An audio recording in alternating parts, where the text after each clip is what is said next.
Hola a todos. Bienvenidos al primer podcast del Máster Historia e Identidades en el Mediterráneo Occidental, siglos XV al XIX, que se imparte en la Universidad de Valencia. Soy Juan Francisco Pardo Molero, director del máster, y con este documento de audio, los profesores pretendemos facilitar a los estudiantes nuevas herramientas para conseguir los objetivos formativos del título. Se trata de una iniciativa de la Comisión de Coordinación Académica y del conjunto del profesorado del máster, que aspira a recoger en diversos formatos propuestas, reflexiones y exposiciones a cargo de especialistas sobre las materias que son objeto de nuestras clases. Ponemos así a disposición de los estudiantes instrumentos útiles que faciliten su comprensión de la realidad histórica del Mediterráneo occidental. Deliberadamente hemos querido empezar por un tema que ha ejercido un gran atractivo sobre el modernismo valenciano, la historia de los moriscos. No hace falta decir que los moriscos son los descendientes de la antigua población islámica de los reinos de Castilla y Aragón, que fueron obligados a bautizarse a principios del siglo XVI. Durante unos 100 años, estos nuevos convertidos, o cristianos nuevos de Moro, como fueron llamados los moriscos, compartieron el territorio hispánico con los cristianos viejos, los que eran cristianos de toda la vida. Su coexistencia estuvo jalonada por situaciones de diversa índole, como recelos, desconfianzas, presuntas conspiraciones, incluso revueltas y guerras, además de discriminación y segregación.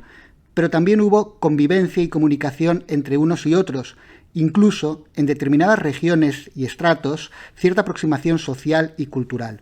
Pero todo ello fue atajado por la expulsión, que arrancó en 1609 para culminar 5 años después.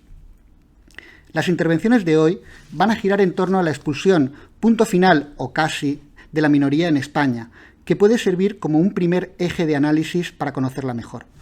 Y a tal fin podemos centrarnos en 3 preguntas fundamentales, haciéndonos eco de las que planteó Bernard Vincent en un coloquio celebrado en París en el 4º centenario de la expulsión de los moriscos. ¿Por qué se los expulsó? ¿Cómo fueron expulsados? ¿Y a dónde fueron a parar? Para ello contamos con 3 de los especialistas más destacados en la historia de los moriscos. Son, en orden inverso al que van a seguir en sus intervenciones, Bruno Pomara, Manuel Lomas y Rafael Benítez. Bruno Pomara es profesor ayudante doctor de Historia Moderna en la Universidad de Valencia. Su principal tema de investigación sobre el que elaboró su tesis doctoral es el destino de los moriscos después de la expulsión. De su obra, que empieza a ser bastante amplia y que ya ha obtenido más de un reconocimiento en forma de premios y distinciones, cabe destacar el libro que trata del tema que hoy nos ocupa, Rifugiati y moriscos en Italia, publicado por la Universidad de Florencia en 2017, en el que se analiza la llegada de los moriscos a la península vecina. Nos acompaña también Manuel Lomas Cortés, que es profesor contratado doctor de Historia Moderna, igualmente de la Universidad de Valencia. A pesar de su juventud, cuenta ya con una larga y sólida trayectoria investigadora sobre materia mediterránea, que inició estudiando precisamente la organización, logística y ejecución de la expulsión de los moriscos, que dio lugar a su tesis doctoral y a un libro excelente publicado en 2011 por la Universidad de Valencia, que lleva por título El proceso de expulsión de los moriscos de España, 1609-1614. Y finalmente, tenemos el placer de contar con Rafael Benítez Sánchez Blanco, que, además de catedrático de Historia Moderna, es el primer director que tuvo nuestro máster y quien le confirió la estructura y la impronta que hoy tiene. Entre una extensísima obra investigadora consagrada al estudio de muchos temas de historia económica, social y política, el profesor Benítez ha dedicado una atención especial a la minoría morisca, que se ha plasmado en multitud de publicaciones entre artículos y libros. En particular, querría destacar uno de ellos, Heroicas decisiones, la monarquía católica y los moriscos valencianos, publicado por Alfonso el Magnánim en 2001, y en el que se estudia con todo detalle la evolución de la política morisca de Carlos V, Felipe II y Felipe III, desde los bautismos forzosos hasta la decisión de expulsarlos. Y sobre qué motivó aquella trágica decisión nos va a hablar a continuación. Profesor Benítez, ¿cuándo se decidió expulsar a los moriscos y qué razones hubo para ello? Bien, pues buena parte de la historiografía ha considerado que la expulsión fue una exigencia ineludible debido a las conspiraciones de los moriscos con los enemigos de la monarquía y a sus proyectos de levantamiento, debido también a su resistencia cultural y religiosa que les hacía permanecer fieles al Islam. Traición y apostasía serían las causas que obligaron a tomar la radical medida. traición y apostasía que ya se habían manifestado durante la Guerra de Granada entre 1568 y 1570. A partir de entonces, el temor no dejó de estar presente durante los difíciles tiempos del final del reinado de Felipe II. El rey, sin embargo, no aceptó las demandas de expulsión que sus consejeros y diversos personajes le hicieron. La presión alcanzó la cota máxima en 1582, cuando una junta reunida en Lisboa, donde se encontraba la corte, recomendó, bajo la instigación del Gran Duque de Alba, la expulsión de los moriscos españoles. Es un tópico en la historiografía que se tomó entonces la decisión, pero que la medida no se pudo llevar a cabo sino casi 40 años más tarde, al firmarse la tregua de los 12 años en 1609. Un análisis detenido muestra, sin embargo, que Felipe II no dio el visto bueno a la propuesta. Es más, en mi opinión, el rey prudente no aceptó nunca tal posibilidad, sino que actuó con decisión buscando aculturar a los moriscos con el recurso básico a la represión inquisitorial sistemática.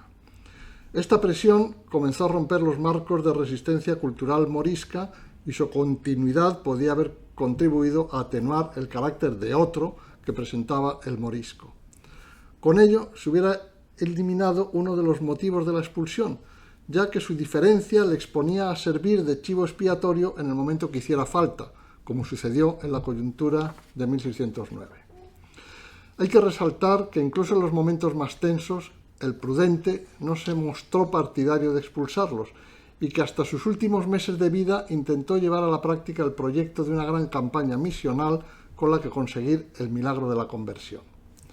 No obstante, la persistencia del islamismo morisco provocó denuncias proféticas que relacionaban los desastres que afligían a la monarquía, como la derrota de la Armada contra Inglaterra en 1588, con la pervivencia islámica en España, y que anunciaban mayores males si no se ponía remedio. La voz del arzobispo Rivera fue la que con más insistencia efectuó este tipo de denuncias, pero no será la única, aunque frente a ella se levantaron otras que defendían que la conversión de los moriscos seguía siendo posible. Entonces, ¿qué empujó la corona a decidir finalmente la expulsión? ¿Y quiénes participaron en esta decisión? La decisión de expulsarles y su puesta en práctica debe analizarse en el marco de los problemas políticos de comienzos del siglo XVII. El nuevo monarca, Felipe III, y su valido, el duque de Lerma, fracasados los intentos de lograr un triunfo militar que permitiera iniciar el reinado con prestigio, se ven forzados por motivos económicos a llegar a acuerdos de paz en los conflictos del norte de Europa. Se intentó compensar el retroceso en el norte con una empresa gloriosa en el Mediterráneo, como podía ser la toma de Argel. El resultado fue un estrepitoso fracaso en 1601. La ocasión es aprovechada por el patriarca Rivera para solicitar la expulsión de los moriscos. Sus memoriales convencieron a Felipe III, pero provocaron la división de los consejeros, en particular la oposición del duque de Lerma y del confesor real. Por el momento se archivó la propuesta, pero queda de manifiesto un claro cambio en la postura del monarca en relación con la que tenía su padre. Especialmente dura y difícil fue la negociación con las Provincias Unidas.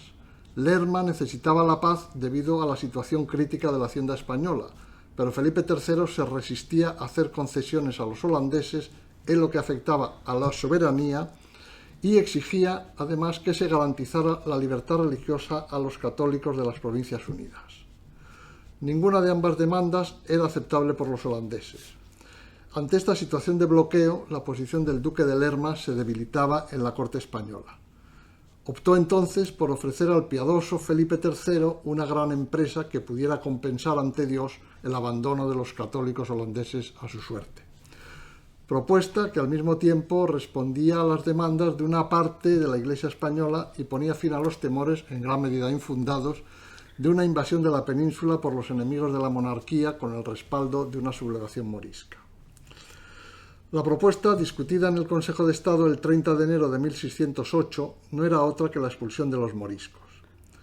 Frente a la postura favorable de los demás consejeros partidarios de no esperar más y planificarlo todo para la expulsión de los valencianos después del verano, se impuso la opinión del confesor real, el dominico Javierre, que abogó por la reunión de una junta de prelados en Valencia que organizase un último intento, casi desesperado, de evangelización y conversión. La campaña misional no llegó a realizarse.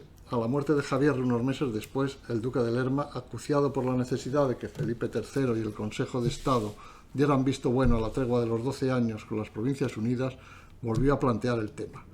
En su reunión del 4 de abril de 1609, el Consejo dio el visto bueno a la expulsión y comenzó a estudiar el procedimiento para llevarla a cabo. ¿Y cómo pudo justificarse una medida tan dura?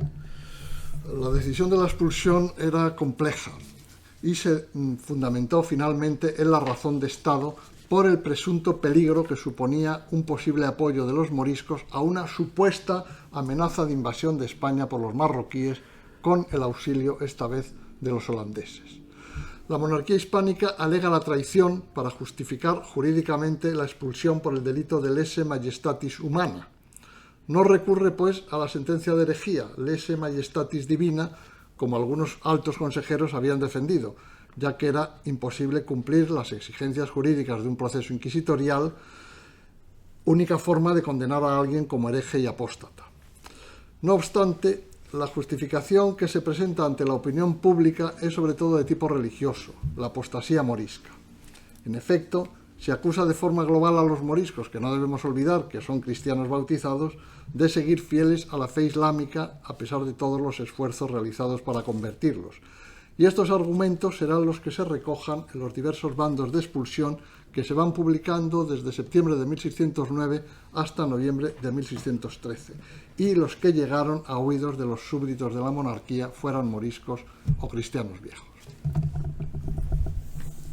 Muy bien, muchas gracias por este análisis tan preciso de cómo se gestó la decisión de expulsar a los moriscos. Y llegados a este punto, tocaría ceder la palabra al profesor Manuel Lomas para preguntarle cómo se llevó a cabo esa decisión, cómo se llevó a efecto la expulsión de los moriscos de España.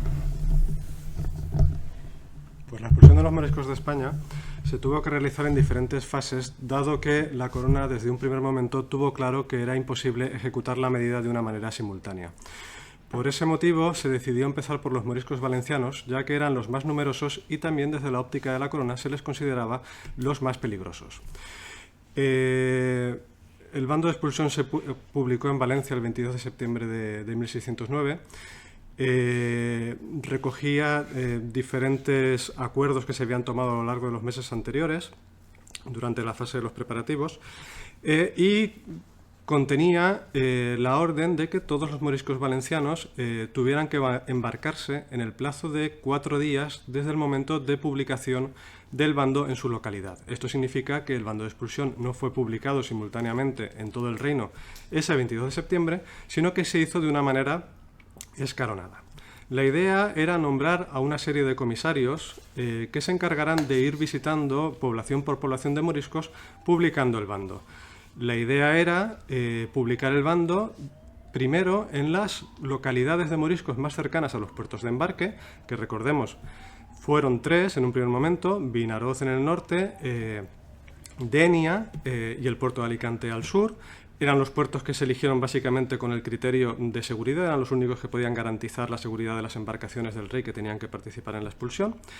Así que la idea era primero publicar el bando en las localidades más cercanas a estos puertos y progresivamente ir alejándose, de manera que aquellos moriscos que vivían más al interior y que necesitasen más de una etapa para llegar al puerto pudieran dormir en las poblaciones, en las casas vacías que habían dejado los moriscos que ya se habían ido. De esta manera, el 6 de octubre de 1609 se produjo el primer embarque en Denia, a cargo de los moriscos, una parte de los moriscos vasallos del duque de Gandía. Y así, de manera simultánea, la idea era que prácticamente todos los moriscos valencianos se embarcasen por cuenta del rey, un embarque gratuito, a bordo de sus galeras, escuadras de galeras o de galeones, dependiendo del puerto y del calado del puerto, para ser desembarcados todos en una cabeza de puente en África, que se situó en el presidio castellano de Orán, y desde Orán ya que el gobernador de Orán organizara los transportes hasta Mostaganem, hasta Tlemcen, hacia los puntos ya más del interior de la zona del Oranesado. Esta era la idea Lo que pasa es que precisamente por las fechas en las que se produjo la publicación del bando, el 22 de septiembre, pues tenemos que pensar que en Valencia no son las fechas más adecuadas para la navegación, es la época de la gota fría, o ahora mismo sería de las danas, de manera que la vuelta del primer embarque se retrasó muchísimo. Seguramente las crónicas, las noticias no nos hablan muy claramente, pero sí que parece que hubo una tormenta importante sobre el Cabo de Palos, con lo cual toda la estructura inicial se vino abajo en un primer momento. Eso fue un problema, porque los señores de moriscos valencianos, ya resignados a la salida de sus vasallos, no querían la presencia de aquellos comisarios que tenían que ir a publicar el bando. De manera que, también un poco pensando en salvaguardar su jurisdicción señorial, pero también situarse en un buen punto de partida en su relación con la corona, es decir, pues yo he colaborado en el proceso de cara a futuros honores o mercedes después de la expulsión, muchos de ellos decidieron escoltar directamente a sus vasallos hasta los puertos.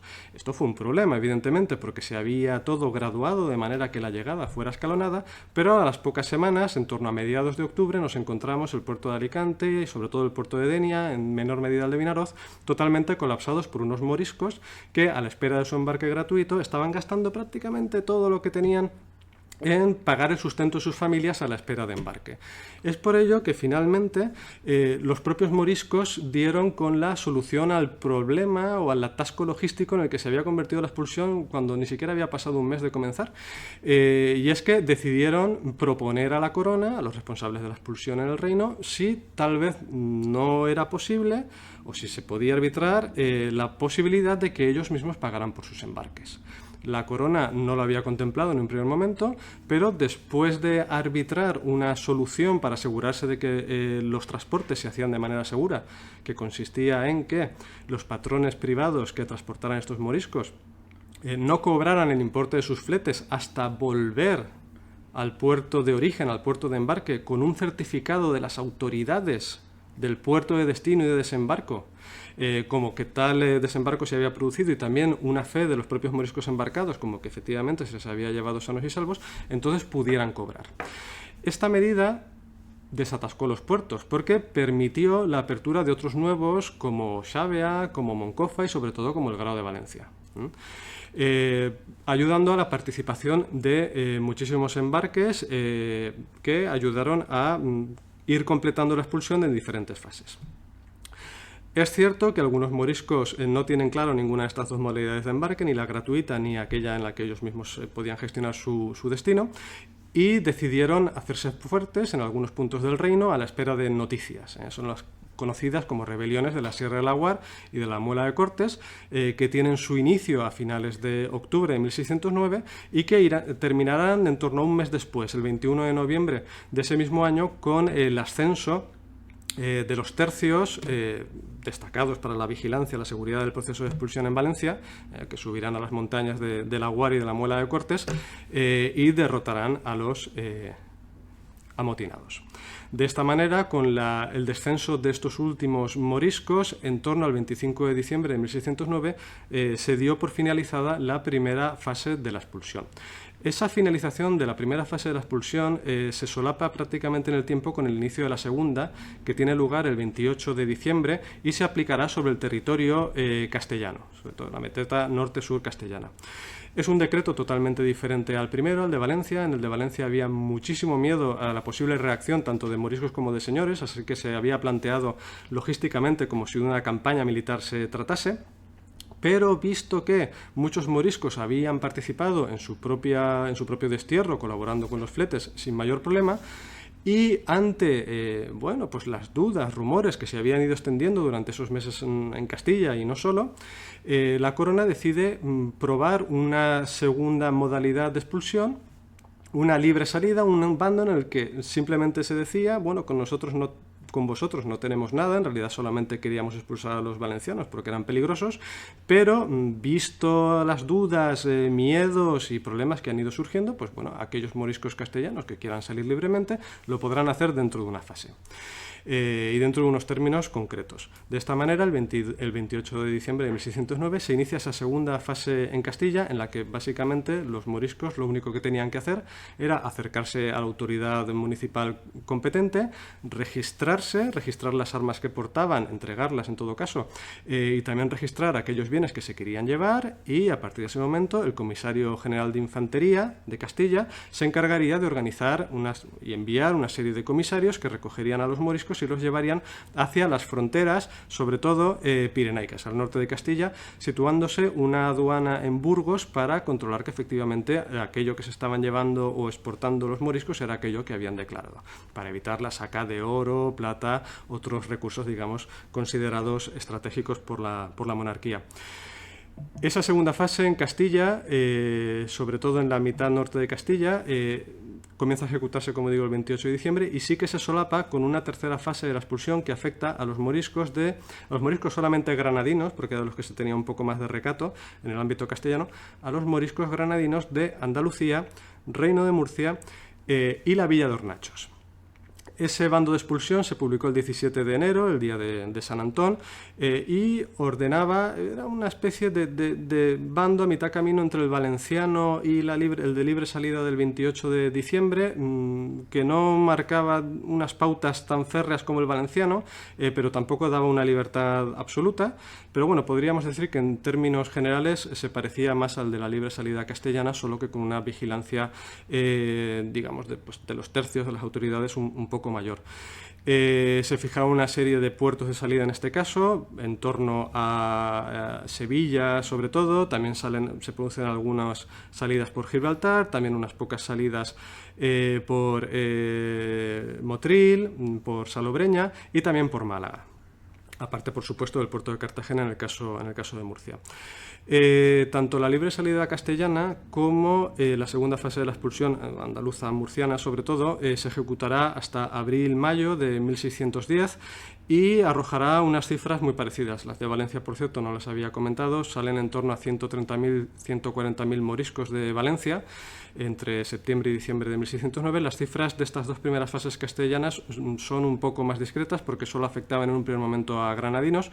Podríamos hablar de entre 15 y 20.000, tanto en el caso de la libre salida castellana como en el caso de la salida de andaluces y murcianos granadinos. A esa tercera fase sigue una cuarta, que es la que se aplica sobre Aragón y Cataluña. Dará inicio en junio de 1610 y se extenderá hasta mediados de septiembre de ese mismo año. Esa salida sí que es mucho más parecida a la de Valencia, seguramente porque se trata de aplicar un modelo parecido o más o menos homogéneo en el contexto de toda la Corona de Aragón para evitar seguramente posibles susceptibilidades de carácter foral o de otro tipo, de manera que de nuevo es una expulsión mucho más vigilada, mucho más atenta, la más importante será, por supuesto, la de afectará a los moriscos aragoneses, que eran mucho más numerosos que los catalanes. Los catalanes pues serían en torno a unas 5.000 personas, tal vez unas pocas más, y de ellas no saldrán todas, dado que muchos moriscos de la ribera baja del Ebro pues darán prueba de su buena cristiandad. Recordemos que eran aquellos convertidos por San Vicente a comienzos del siglo XV, y entonces pues bueno, hay una serie de elementos que jugaban a su favor, así que hay una salida muy pequeña, muy escasa realmente de moriscos catalanes, así que realmente esta cuarta fase del proceso de expulsión afecta sobre todo a los aragoneses. Los puntos de salida, pues bueno, se entiende que aquellos que están más o menos en el tercio sur aproximado del Reino de Aragón saldrán por el puerto de los Alfaques, en la actual provincia de Tarragona, al sur, en el delta del Ebro, mientras que aquellos situados un poco más al norte lo harán directamente a través de los Pirineos, en el caso de aquellos moriscos oscenses, y también se producirán unas pequeñas salidas a través de Navarra, pero menos.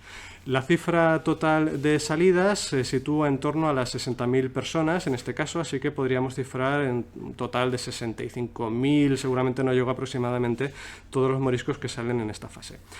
Quedará una última fase de nuevo aplicada en Castilla, porque la efectividad de la medida en el contexto de la Corona de Aragón pues, será bastante elevada. No había sido así en el caso de Castilla, primero porque solo había afectado a los granadinos y quedaba por ver qué pasaba con los antiguos, sobre todo, y derivado del hecho de que, bueno, pues seguramente estos moriscos antiguos castellanos, antiguos mudéjares, que conocen pues mucho mejor sus derechos y conocen pues los mecanismos o las vías de reivindicación y de defensa de su propia condición jurídica, pues en muchos casos van a acudir a los tribunales de justicia castellanos a entablar pleitos para decir el bando no va conmigo porque yo soy considerado cristiano viejo, o porque directamente soy cristiano viejo, o porque tengo privilegios que me equiparan a un cristiano, o lo que sea. Bueno, toda una panoplia y gran abanico de justificaciones que retrasarán en gran medida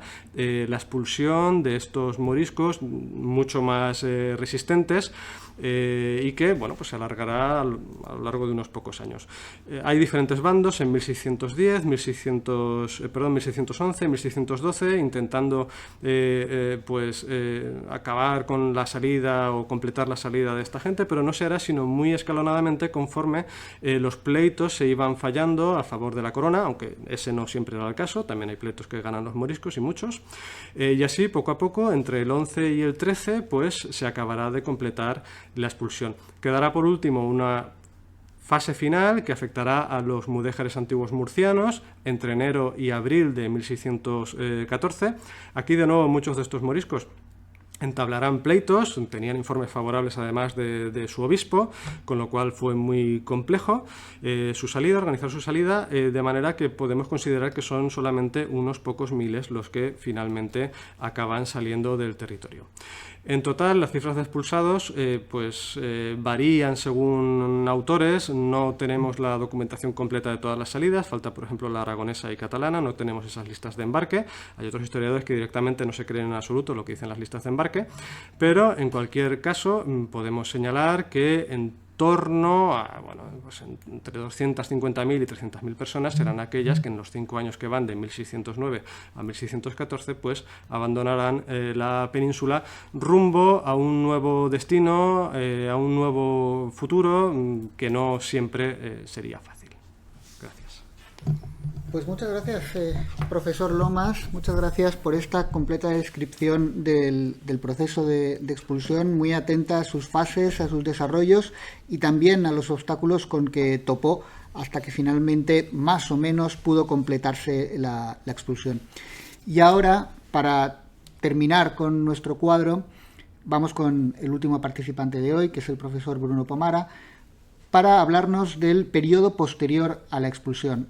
Y para ello podemos empezar por preguntarle cómo se puede enmarcar la historia morisca tras los decretos de expulsión.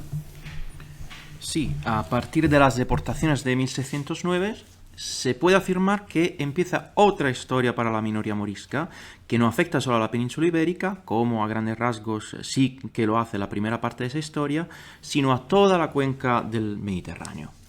Me gusta definir este fenómeno como diáspora de refugiados. El término diáspora nos evoca su etimología griega. A través de la dispersión, dia más perein, un conjunto numéricamente importante de personas comparte las penas de un exilio, del desarraigo forzoso u obligado de su tierra de origen y su diseminación física en espacios remotos. A pesar de esta realidad, esos colectivos consiguen mantener viva una relación de apego hacia su antigua patria. Doquiera que estamos, lamenta el morisco Ricote en el Quijote, lloramos por España, nuestra patria natural. Una relación de lazos se mantiene incluso entre miembros de la minoría que, de hecho, crean redes comerciales, intercambian informaciones exclusivas en la distancia.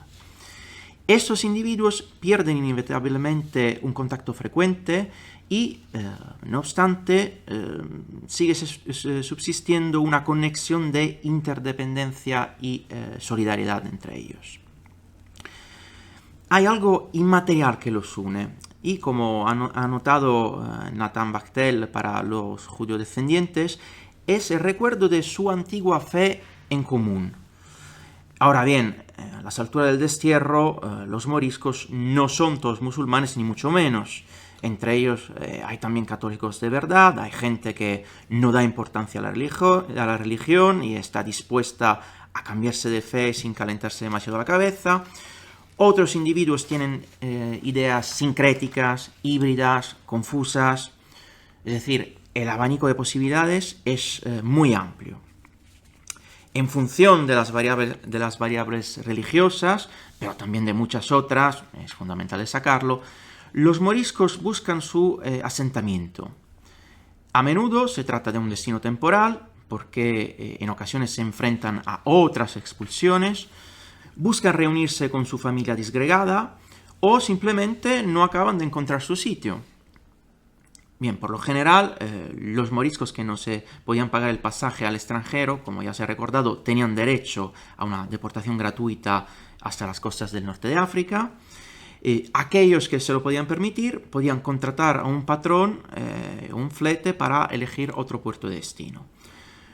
Los moriscos con hijos pequeños tenían que optar por un destino cristiano. ¿Y dónde van a parar los desterrados?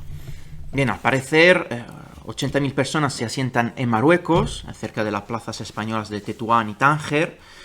Son en su mayoría moriscos de Extremadura, Andalucía, Castilla la Vieja, que vestían a la castellana, hablaban solamente el castellano, desconocían ya el árabe, y además su fe musulmana no ofrecía confianza.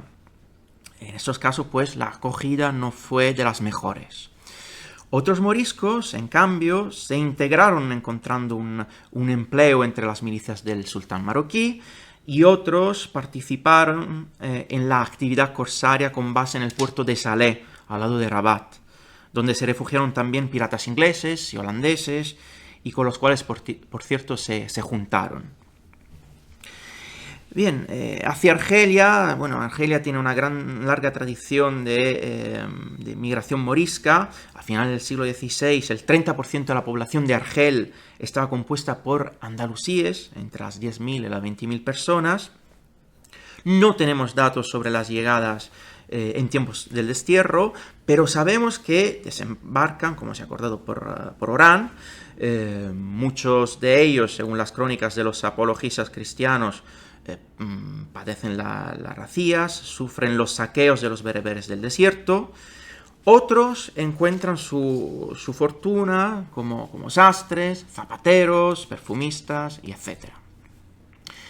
Bueno, luego Túnez, que acoge a unas 30.000 unidades que no vienen directos desde España, sino vía Argelia o vía Francia. En la capital de la regencia, como ciudades como Testur o Biserta, los moriscos fundan sus barrios, se especializan en actividades como la producción de chechías, estos típicos bonetes rojos de lana, ¿no? Aún hoy en día que se pueden encontrar en los talleres tunecinos, y en la azulejería. Y para finalizar el cuadro diaspóricos en tierras musulmanas, no podemos olvidar el papel que algunos de ellos tienen en el espionaje internacional y en el comercio entre las dos orillas de distinta fe. Cabe mencionar también lo que pasa en el Imperio Otomano. Los sultanes habían estado en contacto con emisarios moriscos, habían acogido a grupos de perseguidos ya en el siglo XVI, y con la expulsión deciden por la repoblación de algunas provincias anatólicas, permiten el asentamiento de más de 500 aragoneses en Salónica, una ciudad hoy en Grecia, griega, entonces parte del Imperio Otomano. Lo que sabemos es que los más pudientes se instalan en el barrio europeo de Galata, en Estambul. Contamos al menos 1.000 unidades para arriba. Las ganas de revancha llevan a sus representantes a exigir la destrucción de la iglesia cristiana para sustituirla con una mezquita exclusiva para ellos. Una solicitud que, desde luego, el gran visir ni siquiera toma en consideración.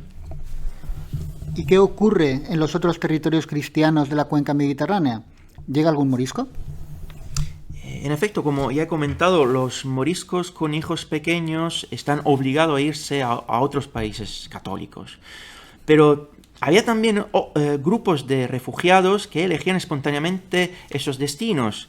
Y en 1611, el annus horribilis de su destierro, por toda una serie de coyunturas, protestan contra aquellos príncipes cristianos que le cierran sus puertos, pues afirman: no queremos ir a tierras de moros.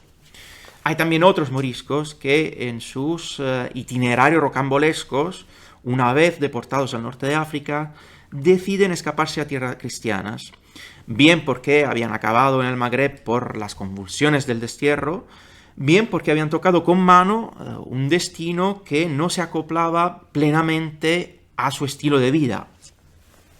Con una ordenanza de febrero de 1610, Enrique IV abre las fronteras francesas a aquellos que hacían la profesión de fe.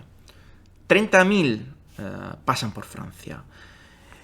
La intensa presión migratoria, el malestar manifestado por las poblaciones del sur francés, junto a rumores sobre complots entre hugonotes y moriscos, llevan al rey cristianísimo a cambiar de actitud, decretando el destierro de los moriscos ya presentes en territorios galos. Algunos consiguen quedarse pese a estas normativas tan estrictas. Me viene en mente pues, el aragonés Alonso López, caso llamativo, el cual será nombrado agente secreto y consejero del mismísimo cardenal Richelieu. Bien, y finalmente está el caso italiano, el que tiene más matices tal vez. Pues Italia está formada por una multitud de entidades soberanas distintas. Los príncipes del norte de Italia emprendieron una verdadera caza al refugiado, en el sentido que intentaron reclutar a comunidades enteras de moriscos para emplearlas en proyectos de repoblamiento de áreas rurales de sus dominios. El Gran Duque de Toscana buscaba, por ejemplo, a 3.000 para bonificar y cultivar las marismas. El Duque de Mantua, otras 1.000 para sus campos de arrozales y un largo etcétera. Las políticas de apertura o cierre fronterizos dependían, en buena medida, de las alianzas internacionales del Principado en cuestión. La República de Venecia, antiespañola, filo-francesa y en buena relación con la Sublime Puerta, consintió el tráfico de moriscos en sus dominios para Estambul. Incluso los dejaba asentar en el famoso Fondaco dei Turchi, a un tiro de piedra del puente de Rialto. Por el contrario, Génova, filo-española, antifrancesa, fue muy radical con el cierre de sus fronteras. Y en los reinos italianos de la monarquía, Cerdeña, Nápoles, Sicilia, en teoría ahí estaban vigentes los mismos decretos publicados en España, y aún así, en los registros inquisitoriales constatamos la presencia de esclavos traídos por los soldados involucrados en el destierro, pero también de niños y mujeres libres, gente, al fin y al cabo, que pasaba desapercibida en los entramados urbanos multiculturales de sus capitales. No puede no llamarnos la atención la situación en los estados pontificios. Los moriscos se asoman al puerto de Civitavecchia, el puerto papal, porque quieren ir a negociar con el Papa su inserción en Roma. El Papa se opone rotundamente, impide su desembarque, publica bandos de expulsión para aquellos que habían conseguido entrar en Roma, sorteando todo tipo de vigilancia. Y no obstante, en los años siguientes, cientos de moriscos ahí están, asentados en las calles del Tridente, en el corazón de la cristiandad, al lado de otros cristianos viejos españoles y acudiendo a su embajador en caso de incidencias y problemas. Eran sujetos humildes, bien instruidos en la religión católica, según los informes de los párrocos locales, en gran medida zapateros y estibadores que trabajaban en el puerto fluvial del Tíber. Eso sí, fueron obligados a rezar en la iglesia de Santiago de Vía del Corso, frente al Matamoros. Lo que no deja de ser paradójico. Y en los reinos peninsulares de la monarquía hispánica, en los reinos de España, ¿ya no quedará rastro allí de la presencia morisca? No, todo lo contrario. En primer lugar, de entrada, los hijos de matrimonios mixtos con padre cristiano viejos se podían quedar. Recordémonos además que los valencianos que optaron por la resistencia armada ante la deportación, cuando no encontraron la muerte, fueron sometidos a esclavitud. Se trata de un contingente masculino, nada despreciable, que se quedó en el mercado esclavista peninsular. Luego, hay que tener presente algunas peticiones exitosas por la exención de las medidas de expulsión. Gente que atestiguaba su fama de buen cristiano gracias al testimonio de vecinos o a algunos protectores excelentes. Los descendientes de la nobleza granadina de origen nazarí consiguieron salvarse. Otros se beneficiaron de unas autoridades locales que cerraron un ojo o de vecinos cristianos dispuestos a encubrirlos. Y hay también refugiados que esperan el momento propicio para regresar. Estamos hablando tal vez de miles de personas que tuvieron que maquillar su identidad y su pasado. Pues muchas gracias, profesor Pomara, por este panorama de la diáspora morisca tan lleno de matices y de vivencias dispares. Yo creo que aquí podemos dejarlo por hoy, sabiendo que quedan muchas preguntas pendientes sobre los moriscos, que sin duda podrían dar lugar a nuevas charlas, y así espero que sea el caso. Pero por ahora quiero dar las gracias a nuestros contertulios de hoy, a los profesores Bruno Pomara, Manuel Lomas y Rafael Benítez, por haber participado con entusiasmo en este proyecto. Y sin más, solo nos queda despedirnos hasta nuestro próximo podcast. Muchas gracias a todos. Adiós.